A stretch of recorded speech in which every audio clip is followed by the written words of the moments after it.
വരുന്ന വെള്ളിയാഴ്ച സ്കൂളിൻ്റെ ആനിവേഴ്സറിയുമായിട്ട് ബന്ധപ്പെട്ടൊരു ഷോ ചെയ്യുന്നുണ്ട്. അതിൻ്റെ ഭാഗമായിട്ട് ഓഡിഷൻ നടത്തി കുറച്ച് കുട്ടികളൊക്കെ റെക്കോർഡിംഗ് വേണ്ടി സെലക്ട് ചെയ്തു. റെക്കോർഡിംഗ് സ്റ്റുഡിയോ ചെന്നു. 6ാം ക്ലാസ്സിലൊരു കുട്ടിയാണ് ലീഡ് ക്യാരക്ടർ എടുക്കേണ്ടത്. അപ്പോൾ റെക്കോർഡിംഗ് തുടങ്ങിയപ്പോൾ അവളുടെ വോയിസൊക്കെ നല്ലതാണ്, പക്ഷെ അത്ര നന്നായിട്ട് വരുന്നില്ല. 1 മണിക്കൂറോളം ഞാൻ ശ്രമിച്ചു നോക്കി. പിന്നെ എനിക്ക് മനസ്സിലായത് നടപടിയാവില്ല എന്ന്. അപ്പോൾ ഞാൻ അവളോട് പറഞ്ഞു, മോളെ നമുക്കൊരു ബ്രേക്ക് എടുക്കാം, ഇന്നിപ്പോൾ നീ വീട്ടിലോട്ട് പോ, നമുക്ക് വേറൊരു ദിവസം റെക്കോർഡ് ചെയ്യാം എന്ന് പറഞ്ഞ് അവളെ പറഞ്ഞു വിട്ടു. എന്നിട്ട് ഞാൻ ഒത്തിരി കൂടി ഉയർന്ന ക്ലാസ്സിൽ പഠിക്കുന്നൊരു കുട്ടിയെ വിളിച്ചു, റെക്കോർഡ് ചെയ്തു. 2 ദിവസം കഴിഞ്ഞ് സ്കൂളിൽ ഞാൻ പഠിപ്പിക്കാൻ പോയി. അപ്പോൾ ഈ കുട്ടീനെ തന്നെയാണ്, ഈ 6ാം ക്ലാസ്സിലെ കുട്ടീനെ തന്നെയാണ് അത് സ്റ്റേജിൽ അവതരിപ്പിക്കാൻ വേണ്ടി കൊണ്ടുവന്നത്. അപ്പോൾ എനിക്ക് ഇത്തിരി ചമ്മലുണ്ട്. ഞാൻ അവനോട് പറഞ്ഞു, മോളെ ആ വോയിസ്, നിൻ്റെ വോയിസ് നല്ലതാണ്, പക്ഷെ അതങ്ങോട്ട് ശരിയായില്ല. അപ്പോൾ കുറച്ചും കൂടി ബെറ്റർ ആയിട്ടൊരു വോയിസ് ഞാൻ സെലക്ട് ചെയ്തു, റെക്കോർഡ് ചെയ്തു.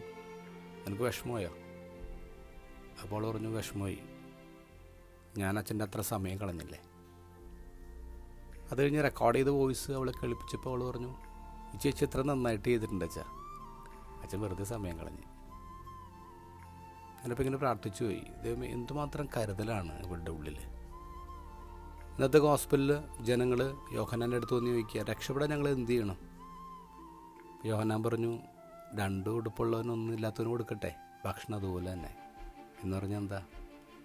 നിങ്ങൾ ഈ ഭൂമിയിൽ ഒറ്റയ്ക്കല്ല ജീവിക്കുന്നത്, ചുറ്റും ഒരുപാട് പേരുണ്ടെന്നുള്ള കരുതലെന്നും കൂടെ ഉണ്ടാവണം. ഗാന്ധിജിയുടെ ഒരു ദിവസം ഒരു കുട്ടി ചോദിച്ചു, ബാപ്പുജി എന്താണ് ജനാധിപത്യം? ഗാന്ധിജി പറഞ്ഞു, നീ ഒരു ഓട്ട മത്സരത്തിൽ പങ്കെടുത്ത് ജയിച്ചു കഴിയുമ്പോൾ നീ ജയിച്ചു എന്ന് മാത്രം ധരിക്കാതെ കൂടെ ചിലർ ഓടിയിരുന്നു എന്ന് ഓർക്കുന്നതാണ് ജനാധിപത്യം. ഒറ്റക്കോടി ആരും ജയിക്കില്ല. ജയിക്കാൻ വേണ്ടിയുള്ള ഓട്ടത്തിനിടയിൽ തോറ്റവരെയും വീണവരെയും കാണാതെ പോകരുത്.